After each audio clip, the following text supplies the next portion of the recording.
السلام علیکم ورحمۃ اللہ تعالی وبرکاتہ نحمده ونصلی علی رسولہ الکریم اللہ رب محمد ونحن عباد محمد صلی اللہ علیہ وسلم۔ ناظرین و سامعین، اس سے قبل والی ویڈیو میں نماز ظہر اور اس کی کچھ ضروری باتوں کا ذکر ہوا، اور اس ویڈیو میں نماز ظہر کا وقت کب تک رہتا ہے اس کا ذکر ہوگا۔ تمہید سابقہ یہ بات ثابت ہوئی کہ نصف النہار سے جب آفتاب ڈھلتا ہے یعنی نیچے اترنا شروع ہوتا ہے، یعنی جب زوال کی ابتدا ہوتی ہے، تب ظہر کی نماز کا وقت شروع ہوتا ہے، اور وہ وقت کب تک رہتا ہے اس کو معلوم کریں۔ فتاوی رضویہ جلد 2 صفحہ نمبر 626 پر ہے کہ ظہر کی نماز کا ٹائم اس وقت تک رہتا ہے کہ سایہ سوائے سایہ اصلی کے جو اس روز ٹھیک دوپہر کو پڑا ہو 2 مثل ہو جائے۔ اب یہ دیکھیں کہ سایہ اصلی کیا ہے، اور دوسرا نمبر 2 سایہ 2 مثل ہونے سے کیا مراد ہے۔ دوپہر کے وقت جو مکروہ وقت ہوتا ہے اس کو نصف النہار شرعی یا دہوئے کبریٰ کہتے ہیں، جس کی تفصیل بحث اور آگے سابقہ میں کی گئی ہے، یعنی پچھلے ویڈیو میں ہو چکی ہے۔ اس بحث کو ذہن میں رکھ کر مندرجہ وضاحت کو سمجھنے کی کوشش فرمائیں۔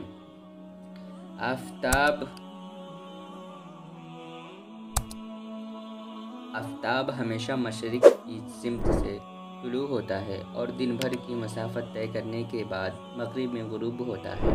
آفتاب کی اس مسافت کی 3 منزل ہوتی ہے۔ سمت مشرق سے وسط آسمان تک کی پہلی منزل، وسط کا مطلب سینٹر آسمان میں استوا یعنی ہموار ہو کر پھر ڈھلنے کی دوسری منزل، اور تیسرا وسط آسمان سے سمت مغرب تک کی تیسری منزل۔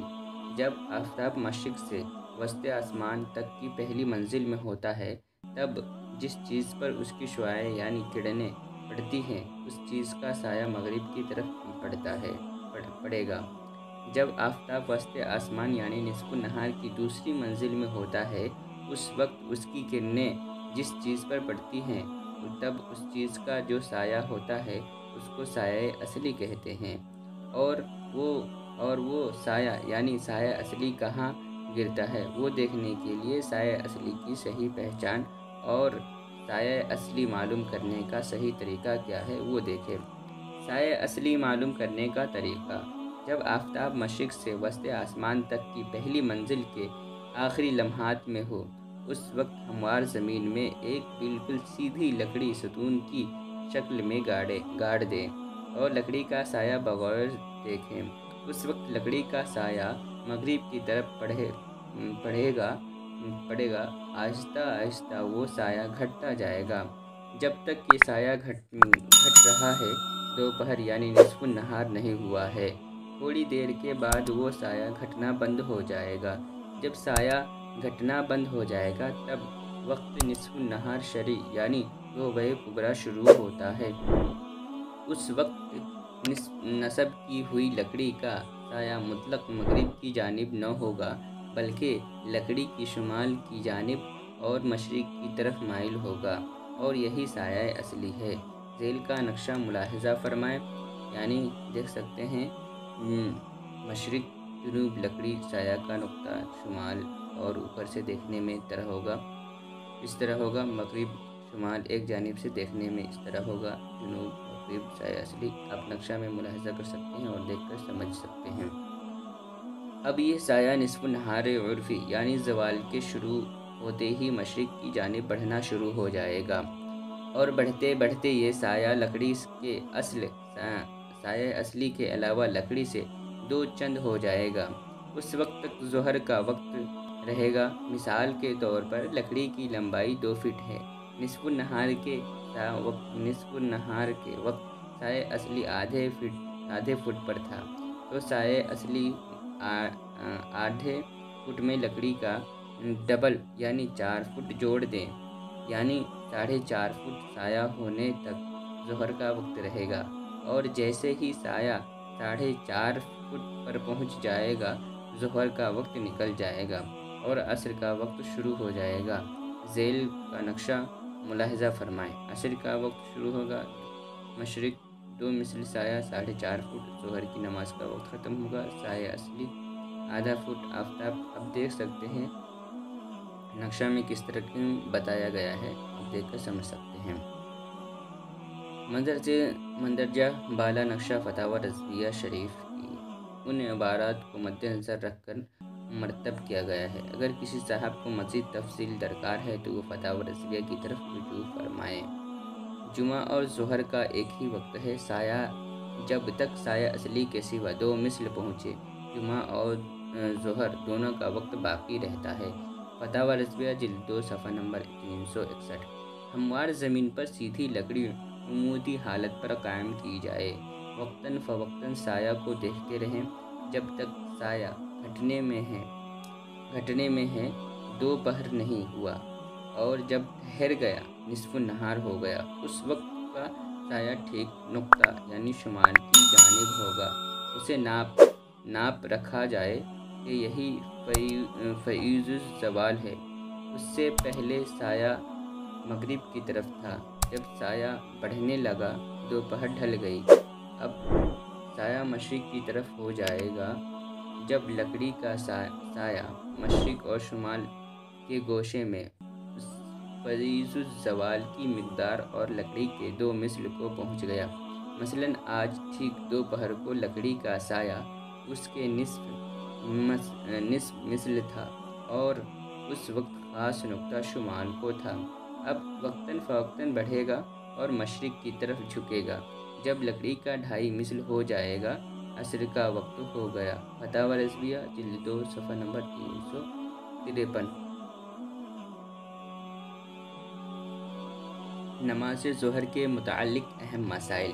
مسئلہ: ظہر کی نماز کا پورا وقت اول سے آخر تک بلا کراہت ہے، یعنی ظہر کی نماز اپنے وقت کے جس حصے میں پڑھی گئی اصلاً مکروہ نہیں۔ فتاوی رضویہ جلد نمبر 2 صفحہ نمبر 351۔ مسئلہ: حدیث شریف اور فقہ کے حکم کے مطابق گرمی کے دنوں میں ظہر کی نماز تاخیر سے پڑھنا مستحب و مسنون ہے، اور تاخیر کے یہ معنی ہے کہ وقت کے دو حصے کیے جائیں اور نصف اول کو چھوڑ کر نصف ثانی میں پڑھیں۔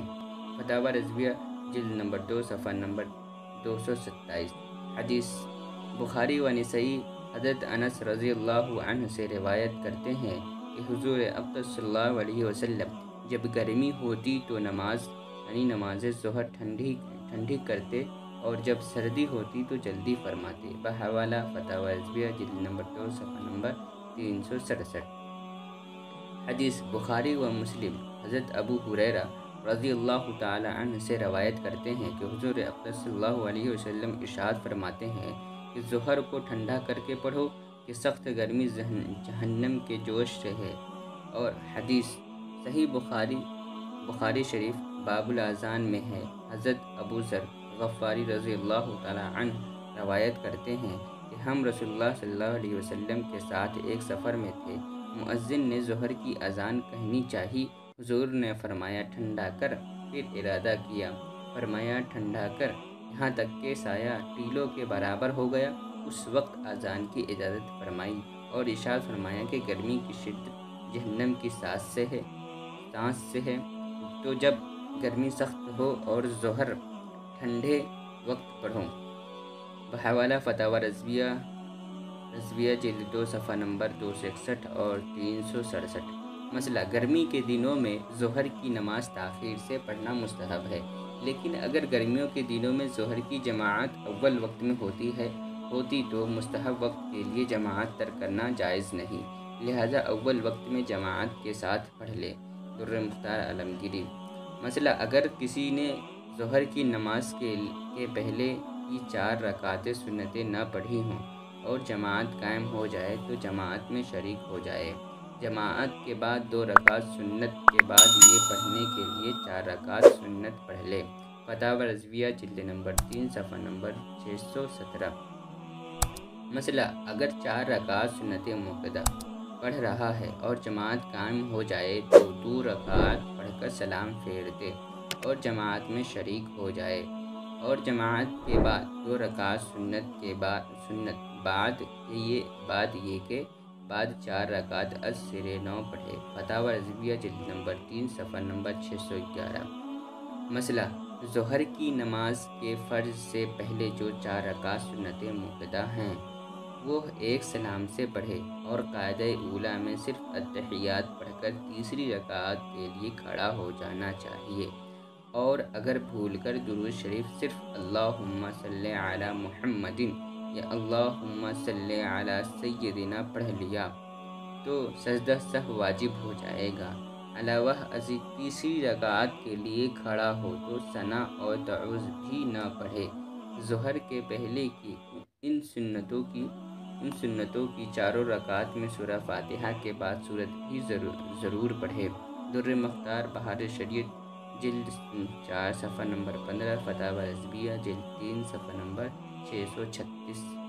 مسئلہ: اگر کسی کو ظہر کی نماز کی جماعت کی صرف ایک ہی رکعت ملی، یعنی وہ شخص چوتھی رکعت میں جماعت میں شامل ہوا، تو امام کے ساتھ سلام پھیرنے کے بعد وہ 3 رکعات حسب ذیل ترتیب سے پڑھے گا۔ امام کے سلام پھیرنے کے بعد کھڑا ہو جائے گا۔ اگر پہلے ثنا نہ پڑھی تو اب پڑھ لے، اور اگر پہلے ثنا پڑھ چکا ہے تو صرف اعوذ سے شروع کر کے اور پہلی رکعت میں سورہ فاتحہ اور سورت دونوں پڑھ کر رکوع اور سجود کر کے قاعدہ میں بیٹھے اور قاعدہ میں صرف اتحیات پڑھ کر کھڑا ہو جائے۔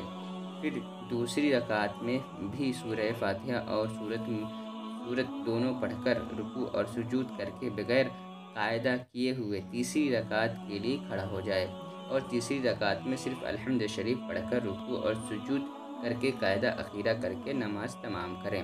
در مختار بہار شریعت حصہ 3 صفحہ نمبر 132 اور فتاوی رضویہ جلد نمبر 3 صفحہ نمبر 393 اور 396۔ نوٹ: نماز عصر اور نماز عشاء میں بھی اسی ترتیب سے پڑھیں۔ مسئلہ: فرض کے پہلے جو سنتیں ہیں ان کو پڑھنے کے بعد فرض پڑھنے تک کسی قسم کی گفتگو نہیں کرنی چاہیے، کیونکہ سنت قبیلہ ہی یعنی فرض سے پہلے کی سنتیں اور پڑھنے کے بعد کوئی ایسا کام کرنا کہ جس سے نماز فاسد ہو جاتی ہے، یعنی کلام کرنا، کھانا پینا وغیرہ کر کے سنتوں کا ثواب کم ہو جاتا ہے، اور بعض کے نزدیک سنتیں ہی جاتی رہتی ہیں، لہذا کامل ثواب پانے کے لیے اور سنتیں نہیں ہوتی ہیں۔ اس اختلاف سے نکل جانے کے لیے بہتر یہی ہے کہ اگر سنت اور فرض کے درمیان کسی قسم کی بات چیت کر لی ہے اور ابھی جماعت قائم ہونے میں دیر ہے کہ جماعت میں شریک ہونے میں خلل نہ آئے گا تو سنتوں کا اعادہ کر لے، لیکن فجر کی سنتوں کا اعادہ نہ کرنا جائز نہیں۔ فتاوی رضویہ جلد 3 صفحہ نمبر 472۔